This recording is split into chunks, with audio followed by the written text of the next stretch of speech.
Oke, selamat sore, salam perjuangan teman-teman. Jumpa lagi kita di podcast media Farkes Reformasi. Bersama saya saat ini sudah tidak asing lagi bagi teman-teman buruh khususnya di Tangerang ya. Silakan. Oke.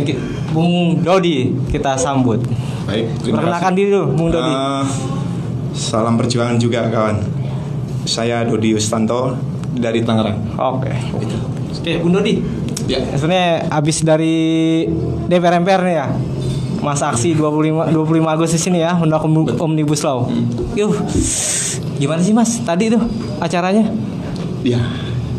Itu event dari konfederasi kita. Konfederasi KSPI. Di mana sebuah gerakan yang memang sudah kita lakukan berulang-ulang dan terus-menerus suara dari kita, terutama dari buruh untuk melakukan perlawanan terkait RUU Cipta Kerja yang memang sedang dirancang oleh pihak pemerintah dan pihak DPR. Oke.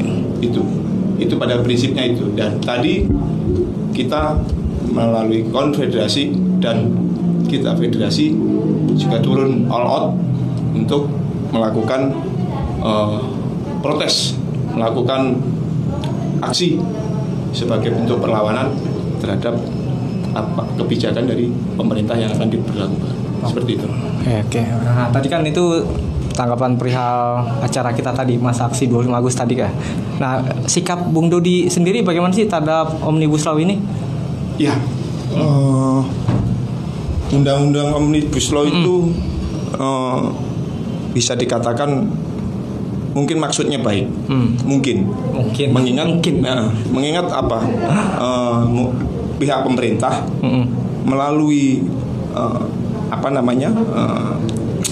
perangkatnya seperti itu, mereka ingin menciptakan sebuah perubahan yang sifatnya harus fundamental menurut saya, sehingga perubahan itu biasanya yang namanya perubahan selalu ada korban. Nah, ternyata ya kan ada potensi yang menjadi korban itu adalah kita sebagai kaum buruh. Seperti itu.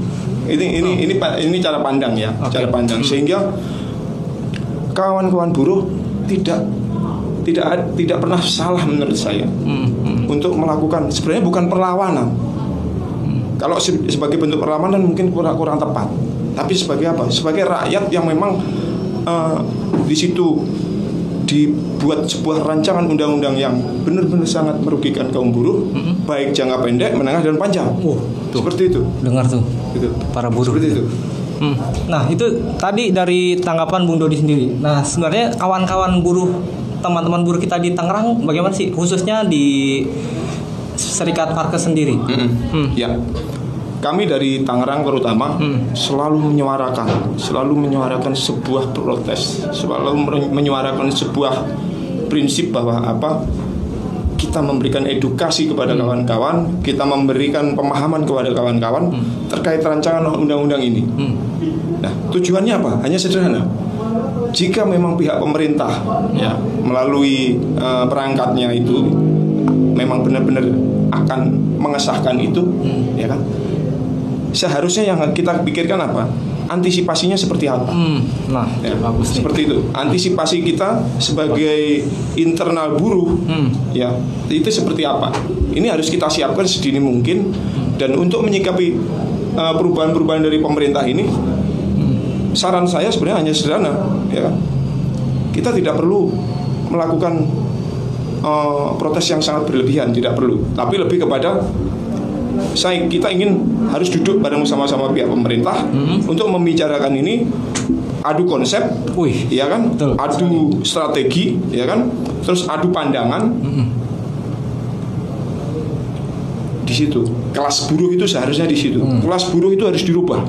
Kelas buruh yang tadinya selalu kita teriakan hidup buruh, itu yes, kami setuju. Tapi yang lebih penting apa? Yang lebih penting bukan itu. Yang lebih penting ketika kawan-kawan buruh harus duduk di atas meja, itu harus siap. Siap bukan hanya kita teriak-teriak, tidak. Tapi kita memiliki konsep, memiliki tujuan, memiliki dasar untuk bernegosiasi. Saya kira seperti itu. Oke, jadi kita nggak hanya teriak hidup buruh, tolak omnibus law, tapi kita juga punya konsep dan strateginya. Gitu. Kita tidak hanya sekedar menolak aja, Bung, ya, tapi kita memberikan strategi dan juga ada konsep-konsep untuk kita gulirkan ke mereka ya. Ya. Nah, untuk ini, Bung, menjaga kekompakan kita nih, khususnya di Tangerang. Bagaimana sih, Bung, yang dilakukan oleh Bung Dodi khususnya untuk teman-teman buruh di Tangerang? Ya. Ini pertanyaannya cukup sulit. Wah, hujannya mendadak sih, Bung, nggak bisa ya? Ya, tentu. Hampir semua pengurus-pengurus serikat menghadapi kendala itu. Ya, kalau kita menjaga kekompakan, eksistensi dan sebagainya, itu biasanya cukup sulit. Alasannya sederhana juga. Kenapa? Kawan-kawan kaum buruh ini hanya tidak pernah melihat prosesnya, tapi lebih apa? Selalu melihat hasil akhir. Hanya itu yang mereka tahu. Tuh, teman-teman. Seperti itu. Nanya hasil ya, jadi proses juga harus diikuti ya, Bung. Nah, seharusnya kita sebagai kaum buruh harus sedikit berubah. Berubah untuk apa? Kita jangan hanya,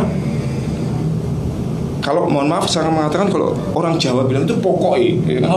Betul. Itu sulit udah pokoknya. Kalau sudah kita bilang pokoknya, ya kan? Itu teka itu kalau orang sini bilang. Jadi harus dirubah di situ. Harus dirubah. Dan yang merubah siapa? Yang merubah ya kita. Ya kan? Kaum buruh, terutama pimpinan-pimpinan buruh harus memiliki apa? Memiliki tingkat pendidikan yang layak. Wah. Setuju. Itu wajib, ya kan? Dan itu kalau kaum buruh masih gini, mengatakan gini, kendala salah satunya gini, sosial murni. Ya. Itu bagus, tapi sudah tidak layak untuk dilakukan. Kenapa itu, Bung? Why ini? Seru nih. Tidak layak, ya. Tidak layak. Kenapa? Kaum buruh itu harus membiayai sendiri, ya kan, perjuangan kawan-kawan yang memang duduk di kepengurusan. Itu harus tanpa ada, kalau kita katakan tanpa ada uang, ya kita masih bisa coba. Tapi kalau nggak ada uang, beda ya. Tanpa ada uang, tanpa nggak ada uang, itu beda, ya kan? Betul. Ini beda. Jadi mohon, seharusnya kita sebagai kaum buruh, ayo kita itu jangan hanya berbicara UMK, sektoral. Itu menurut saya jangan. Jangan hanya itu. Ada yang lebih penting. Seumpama gini, setiap tahun selalu kita berbondong-bondong ke Dinas Tenaga Kerja, betul. Ya kan? Datang, terus melakukan apa? Audiensi, bla bla bla bla bla bla, ya kan? Tapi apa yang terjadi? Ya kan? Di situ semuanya sudah terkunci, kawan, ya kan? Di situ benar ada perwakilan buruh, ya kan, sebagai DPO, Dewan Pengupahan. Tapi ternyata apa? Ya kan? Ada pihak perwakilan dari pengusaha, dari pemerintah, dari buruh. Nah, saya mengatakan dari kacamata kacamata yang sederhana. Kalau perwakilan dari buruh itu sudah jelas, ibaratnya lampunya itu lampunya kunang-kunang. Kunang-kunang. Itu buruh. Tapi kalau pengusaha dan pemerintah, lampunya lampu beneran. Kalau 100 watt ya itu 100 watt. Tapi kalau buruh enggak, ya enggak di situ, ya kan? Tidak di situ. Jadi kalau kawan-kawan kaum buruh ini harus kita ajak, kawan-kawan buruh harus kita berikan edukasi, kawan-kawan buruh harus kita dorong untuk apa? Untuk melek perubahan yang saat ini, ya kan? Perubahan saat ini, kalau saya melihat dari media itu kan ada apa namanya, teknologi 4.0. Industri 4.0. Ya kan? Itu kan kayak apa ya? Kita mungkin siap atau nggak siap ya? Ya kita harus siap sebenarnya. Walaupun mungkin sebagian besar orang ya awam menurut saya ya, apa itu, ya kan? Itu awam di situ. Jadi di situ kaum buruh harus menyesuaikan diri dengan situasi. Catat. Setuju. Betul. Kita setiap perubahan itu memang tidak bisa kita tolak ya, tidak bisa kita hindari. Dan perubahan itu memang harus kita ikuti, Bung, ya. Iya. Tentu perubahan kawan-kawan kaum buruh itu yang namanya perubahan itu tidak bisa serta-merta apa ya, sebuah program, sebuah konsep itu biasanya dari pihak pemerintah ya, itu akan minimal ya. Itu strateginya selalu sederhana. Apa? Parameter yang sifatnya normatif itu terpenuhi, baik jangka pendek dan seterusnya. Pemerintah pasti biasanya memperhitungkan bukan hanya untuk kesejahteraan orang buruh jangka pendek, tapi jangka panjang.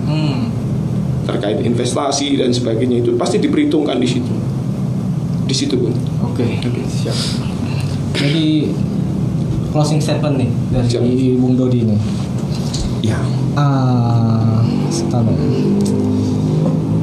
Jadi apa sih seharusnya nih untuk buruh di Indonesia kita untuk menanggapi Omnibus Law ini nih? Ya, apalagi terkait tadi kita sudah melakukan aksi yang besar ya. Setuju. Bagaimana, Bung? Yang tetap itu satu, yaitu perubahan. Setuju. Dan perubahan itu tidak untuk ditentang, tapi harus disikapi. Dan kawan-kawan kaum buruh harus menyikapi itu, tentu dengan sebuah bijak, tentu dengan sebuah pemikiran yang memang maju ke depan. Kita tidak perlu berbicara saat ini apa yang aku dapat, seharusnya tidak. Tapi kita akan berbicara seharusnya jangka panjang apa yang kita bisa dapatkan. Seharusnya itu.